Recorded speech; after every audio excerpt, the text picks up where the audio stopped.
Hey, John. Oh, what do you got there? Muzzleloading season, Mike. Muzzleloading season? What's going on? All right. Hey, live fire, misfire. Okay. Under Chapter 135, the temporary LTC got even weirder.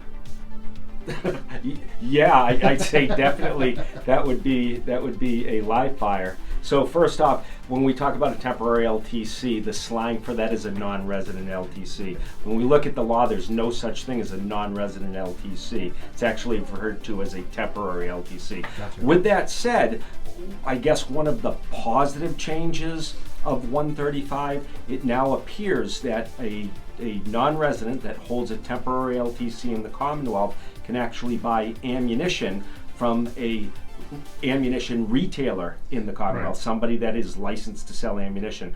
Prior to 135, actually from 1998 up until October 2nd of 2024, it was illegal for a dealer to sell ammunition to a non-resident, even if they had that temporary LTC. It appears that that particular statute no longer exists in law. So good for the dealers and good for the temporary LTC holders. You can buy ammunition in Massachusetts, we believe. Cool. Thanks, John. Yeah, happy to help. Bye.